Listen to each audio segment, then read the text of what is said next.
વાત કરીએ તો વલસાડમાં ખરાબ રસ્તાને લઈને વીટીવી ન્યૂઝના અહેવાલની ધારદાર અસર જોવા મળી। ખાડાના કારણે મોત થાય તો કોન્ટ્રાક્ટર સામે નોંધાશે માનવ મૃત્યુનો ગુનો। જનતાને મુસાફરીમાં અડચણ બદલ પણ કોન્ટ્રાક્ટર સામે ફરિયાદ નોંધાશે। લોકોને અડચણ થાય તો પણ કોન્ટ્રાક્ટર સામે ફોજદારી ગુનો દાખલ થશે। નેશનલ હાઈવે 48 પર પડેલા ખાડાને લઈને કલેક્ટરે આદેશ આપ્યા છે। 10 દિવસમાં હાઈવે પરના ખાડાઓનું સમારકામ કરવા માટે કલેક્ટરનો આદેશ। વીટીવી ન્યૂઝે નેશનલ હાઈવે પરના ખાડાને લઈને અહેવાલ દર્શાવ્યો હતો। નેશનલ હાઈવે પર ખાડાઓના કારણે 2 લોકોના મોત થઈ ચૂક્યા છે। ચોમાસાની શરૂઆતથી જ નેશનલ હાઈવે પર મસમોટા ખાડા પડ્યા હતા।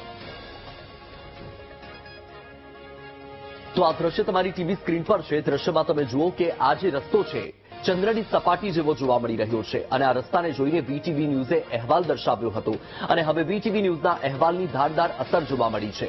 હવે જો ખાડાના કારણે મોત થાય તો કોન્ટ્રાક્ટર સામે માનવ મૃત્યુનો ગુનો નોંધાશે। જી હા, જનતાને મુસાફરીમાં અડચણ બદલ પણ કોન્ટ્રાક્ટર સામે ફરિયાદ નોંધાશે। લોકોને અડચણ થાય તો પણ કોન્ટ્રાક્ટર સામે ફોજદારી ગુનો દાખલ કરવામાં આવશે।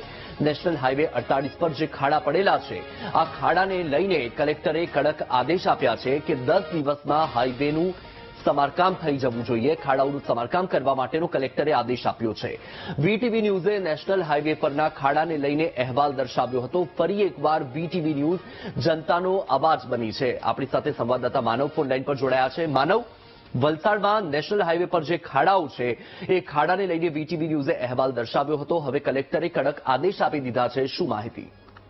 વત્સલ, આપને જણાવવાનું કે વીટીવી ગુજરાતી હંમેશા પોતાની જે જવાબદારી છે સામાજિક દળે એ નિભાવતી જ હોય છે અને ફરી એકવાર ધારદાર અહેવાલની અસર થઈ છે। આપને જણાવવાનું કે વલસાડ જિલ્લો કે જે રાજ્ય મહારાષ્ટ્રથી જે પ્રવેશદ્વાર છે એમાં જે રીતે છેલ્લા 25 દાડાથી ભારે વરસાદ હતો તેના કારણે તમામ નેશનલ હાઈવે પર ખાડા લાગ્યા હતા અને તેના કારણે 2 લોકોના જીવ પણ ગયા છે અને ઘણા બધા અકસ્માત થયા હતા। તેને લઈને વીટીવી ગુજરાતીએ તમામ જે નેશનલ હાઈવે છે તેના ઉપર જઈને સ્થળ ઉપર જઈને રિયાલિટી ચેક કર્યું હતું અને ત્યારબાદ જે રિપોર્ટ છે તે પણ લોકો સુધી લઈ ગયા હતા અને હવે જે રીતની ધારદાર અસર થઈ છે જે વલસાડ જિલ્લાના કલેક્ટર ભવ્ય વર્માએ આ બાબતે કડક આદેશ આપી દીધા છે કે હાઈવે પર જે પણ ખાડાઓ પડ્યા છે અને હવે તાત્કાલિક 10 દિવસમાં રિપેરિંગ કરવામાં નહીં આવે તો પગલાં લેવામાં આવશે। તે ઉપરાંત જો કોઈ આ દરમિયાન કોઈ અકસ્માત થશે અને કોઈનું મોત થશે તો જવાબદાર અધિકારી કે કોન્ટ્રાક્ટર ઉપર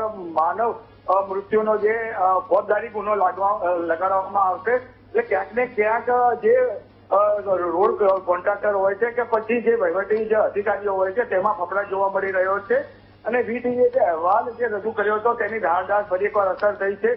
લોકોમાં એક રોષની લાગણી હતી કારણ કે જે રીતે અકસ્માત થતા હતા અને દર વર્ષે આ પ્રકારનો માહોલ સર્જાતો હતો ત્યારે વીટીવીએ આ મામલે કમસે કમ 7 થી 8 રિપોર્ટ લોકો સુધી લઈ ગયા હતા અને ફરી એકવાર અહેવાલની અસર થઈ છે। જી બિલકુલ માનવ, આપ માહિતી સાથે જોડાયા, આપનો ખૂબ ખૂબ આભાર। તો ફરી એકવાર વીટીવી ન્યૂઝ જનતાનો અવાજ બન્યું છે। વીટીવી ન્યૂઝે હાઈવે પરના ખાડાને લઈને અહેવાલ દર્શાવ્યો હતો જેની ધારદાર અસર જોવા મળી છે। કલેક્ટરે કડક આદેશ આપ્યા છે।